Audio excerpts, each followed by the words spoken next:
Hi folks, today we are going to be looking at standard 4 duties to employers as part of the CFA ethics series. So this is the same standard whether you're taking the exam level 1, level 2 or level 3, and ethics is actually the most important topic, right? In level 1 definitely almost 18% or so the weightage for ethics, which is the number one weightage out of all the 10 topics. And this is sometimes people overlook this one, or they study at the end and they miss out. So the way to study the CFA ethics is to watch the class, so like live class or this kind of recording, and then read all of the standards. So go to your CFA curriculum, read the standard and solve the problems, the end of chapter problems there, or you go to the candidate resources and solve the problems. And if you are a FinTrainer students, go to fintrainers.com, log into the portal, and you will have access to the ethics QBank. Solve that after you have done your CFA end of chapter, because the CFA end of chapter is important. You need to look at those, solve those, and if you want additional practice, obviously come to fintrainers.com for more such questions. All right. Now, without ado, we're going to jump into the standard 4. Standard 4 has 3 subsections. A, which talks about loyalty. B is about additional compensation. And C, if you are a supervisor, what are your responsibilities? All right. So let's jump into this. We'll see you, or let me just open up the slide and we'll see you in the Zoom session. So yes, CFA Level 1 Ethics Standard 4. Again, this is true for Level 2, Level 3, as I just said. But we are focusing here on a little bit more in terms of type of questions that you will get in level 1, but the content itself is the same. Obviously, we're not looking at item sets, vignettes right now, just the MCQs. That's why it says CFA level 1, but the standard itself is the same, right? Now, the first thing to note is we are in standard 4 out of standard 7, which means we have already seen the first 3. Apart from professionalism, we saw integrity of capital markets and duties to clients. The way this is set up is what is in terms of priority of duty, right? So apart from professionalism, so if you have a conflict of interest between your client and employer, you can already see that the client is about, just if you look at the standard, right? Usually you want to put your client's interest above the employer, and the integrity of the capital markets above the clients and employees generally. There are some exceptions, but that's what we're talking about. And you, as an individual or an employee, comes after the employer, right? So you are the last. So you need to first think about your duties to the community, the capital markets, then the clients, and then the employer, then yourself. All right. So now we are in standard 4. There are, as I said, there are 3. Let's start with the first one. What does the first one say? The loyalty. So when we start with loyalty, the primary duty of loyalty here, when it comes to standard 4, is the employer. We're talking about employer versus the individual, and the employer obviously has a higher priority. CFA members must act in the best interest of the employer above their own interest. Confidential information. So if you have any kind of a confidential information access to it, you should not use that information post your employment. That is, if you are resigning and then you're moving forward, you cannot take with you any kind of information, confidential information.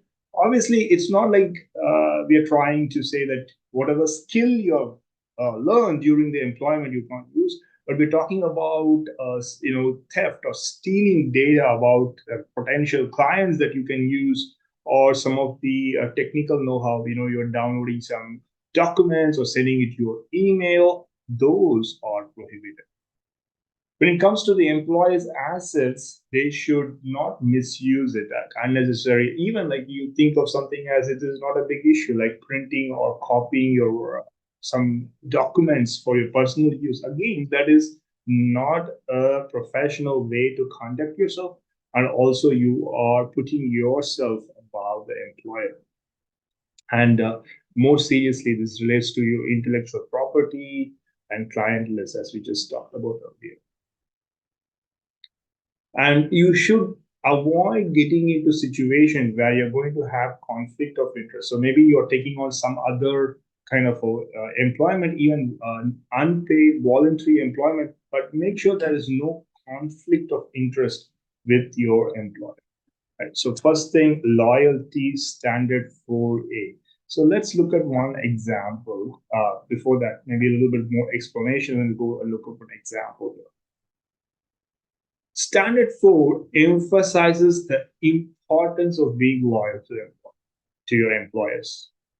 This standard requires CFA charter holders to prioritize their employers' interest, safeguard confidential information, and responsibly handle employer assets. It also entails avoiding situations where personal interests conflict with those of the employer. The goal is to foster trust and integrity in professional relationships, ensuring that the members' actions always align with the employer's legitimate business interests. See, there's this word legitimate. See, if they are doing something illegal, unethical, that's where the whistleblower policy comes in, right? So you might have to notify the government if there is some kind of illegitimate or an unethical activity that might harm the client or the capital markets. Okay, you cannot just say that because you have a kind of a bad relationship with the employer, you need to there's a whistleblower policy. You need to say that to the regulator or to the government if it impacts on the client or the capital market, something to remember as well. But overall, you need to put your employer's interest above yourself. That's what we're talking about here in a nutshell. Okay, now let's see what kind of questions you might get in CFA Level 1 for this topic. John, a CFA charter holder, works for an investment firm.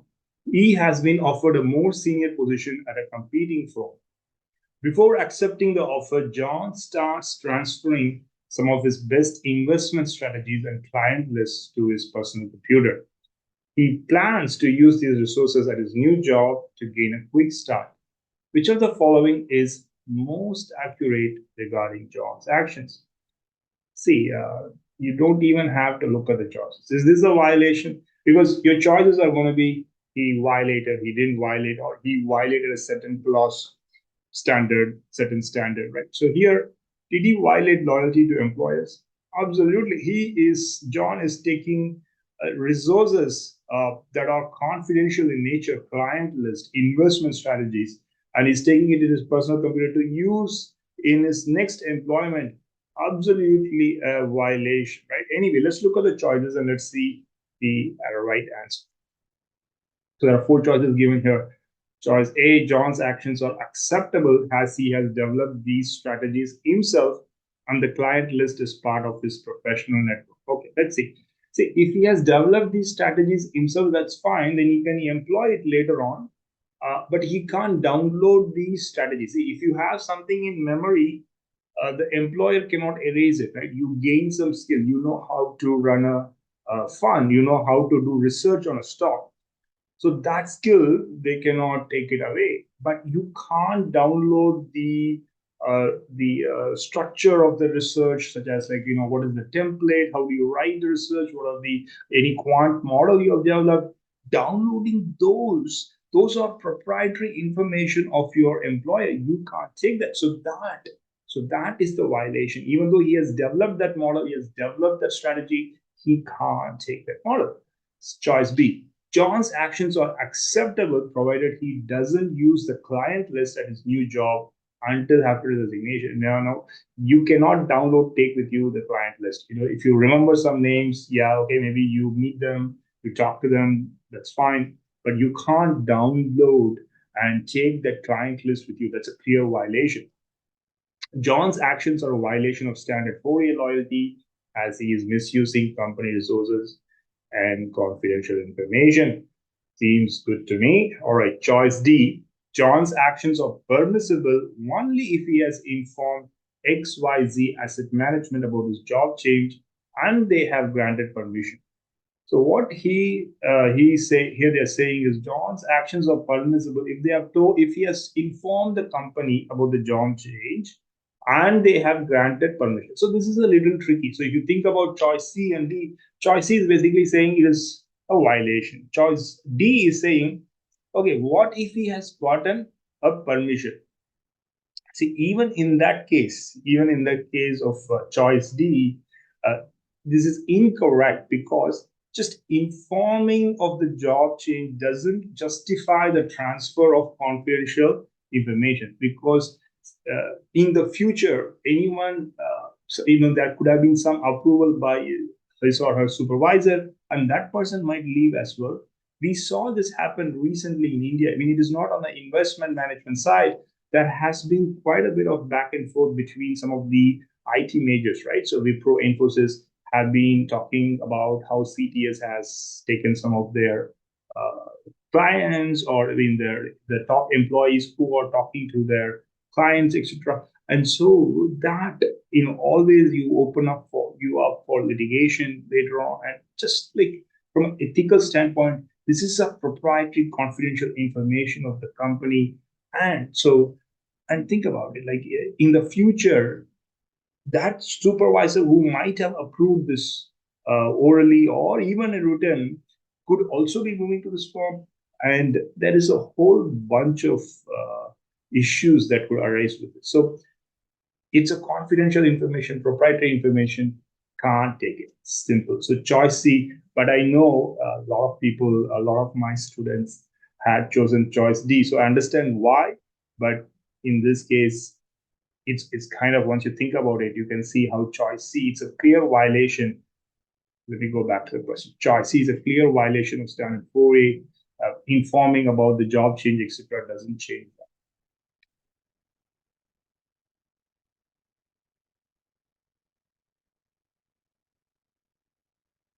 Yeah, so the explanation given here, and I mean, obviously, students, you will have access to this content in your LMS. So please, if you want to read through this explanation again, do so at your own time. We'll move on to the next standard, which is standard 4B. We are now talking about additional compensation arrangements. Uh, what is it primarily about? So when you are having another kind of compensation that is over and above your standard compensation package, what needs to be done? So first is consent. Like, you need to tell your employer about this, and any offers that you're getting. Maybe you are teaching somewhere part time, you need to still talk about this additional compensation potential you are going to have, this professional activity that you're going to conduct, and get permission, usually a written consent, right?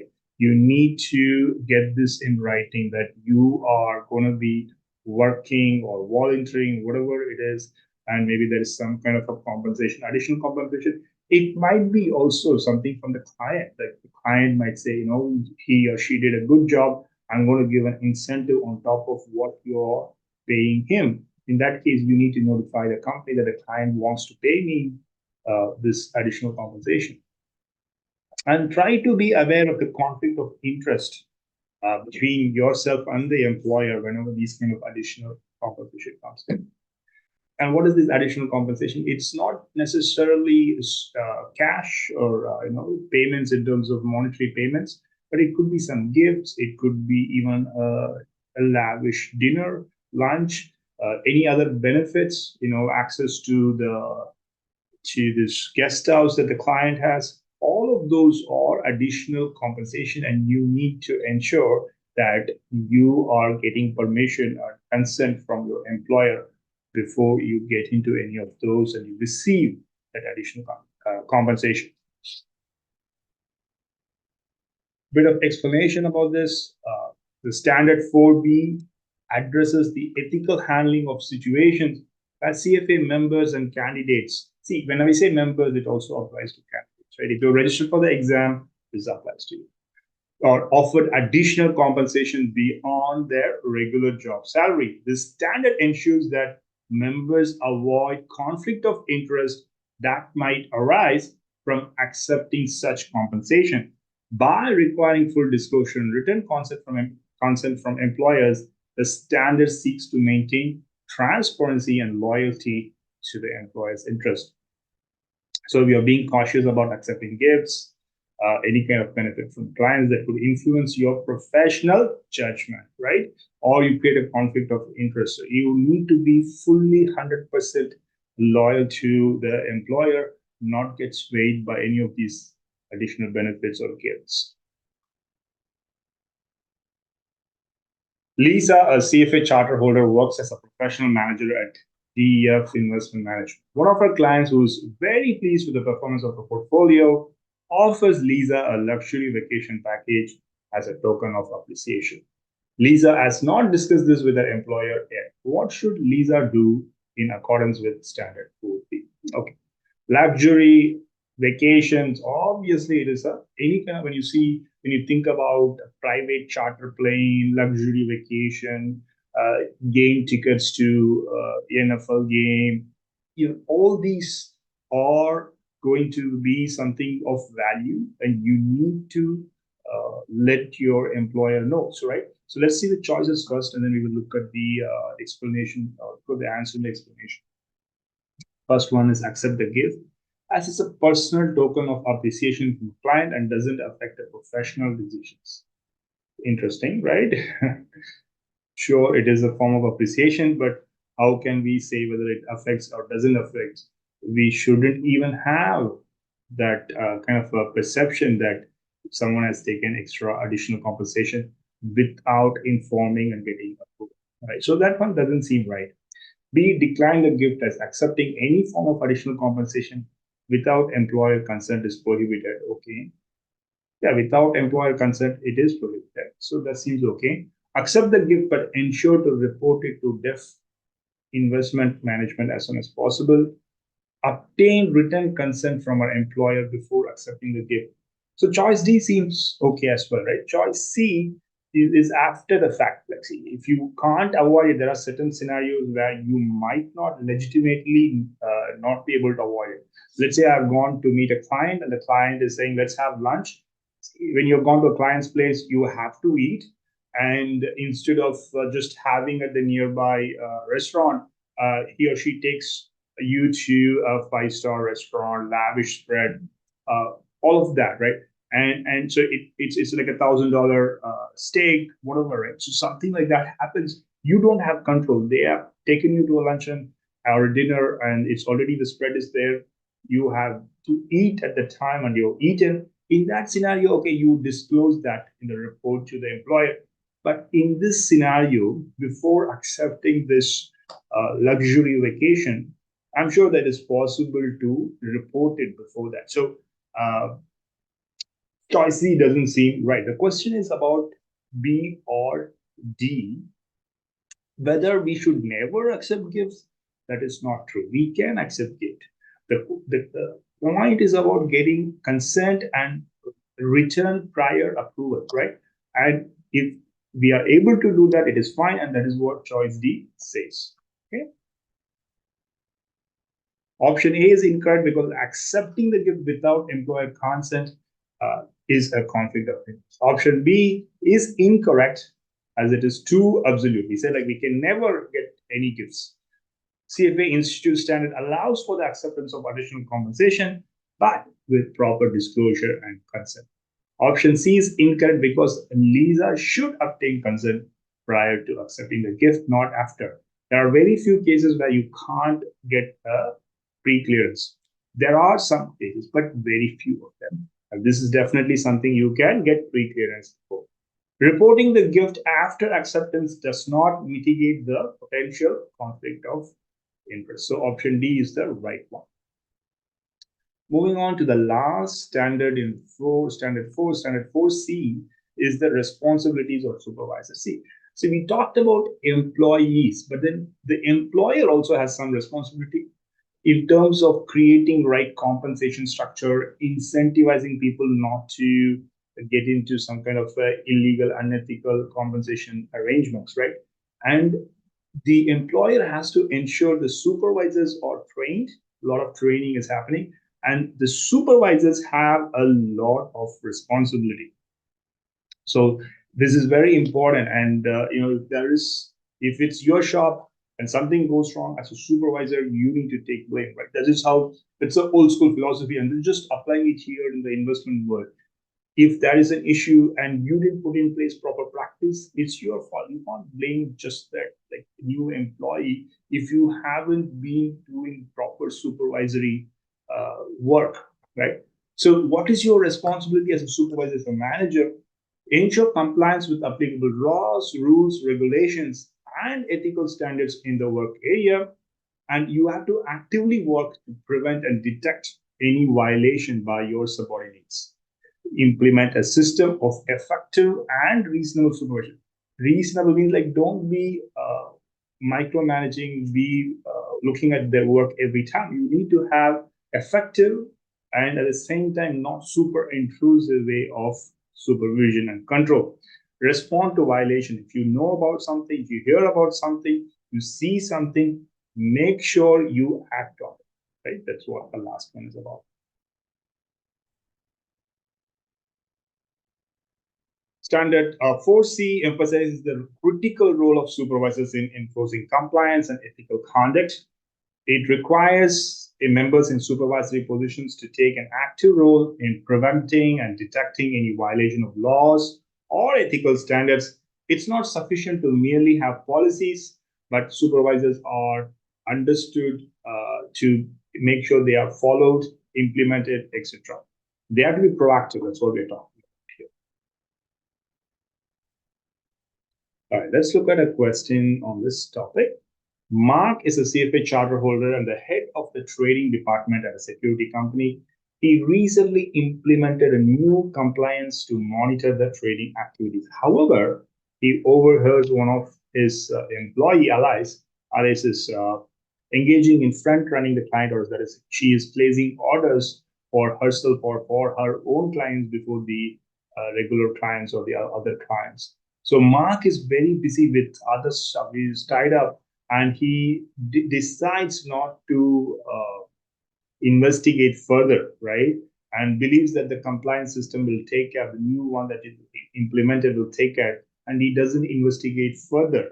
Has Mark adhered to the standard policy? So he has implemented a strong new compliance system to monitor trading activities, and he's believing that this would have gotten triggered in case, so I don't have to look into this, investigate further, and has left the matter as it is. Let's see the choices. Yes, Mark has violated. So, question is, did he adhere to the standards? Yes, Mark has already fulfilled his duty by implementing the compliance system to monitor trading activity. So he doesn't have to do anything anymore. Yes, because without concrete evidence, Mark is not required to take further action. So there's no evidence, that is just talk, right? Because remember in the question they said, he overheard a conversation, some kind of a water cooler discussion. Some employees might be talking about Alice's friend running this trade, but it is not. There's no proof yet. Choice C is no, because Mark is required to take reasonable action to investigate any signs of potential misconduct. Okay, so that seems fair. Choice D, no, unless the compliance system explicitly flags Alice's activities, only then is Mark required to act. No, just no. So the answer is choice C. I mean, I think this was pretty easy one.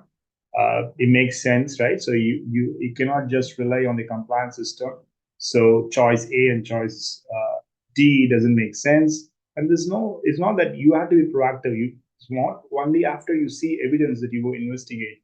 You might have to collect evidence. So choice B is also wrong, and choice C is the right one. Yeah.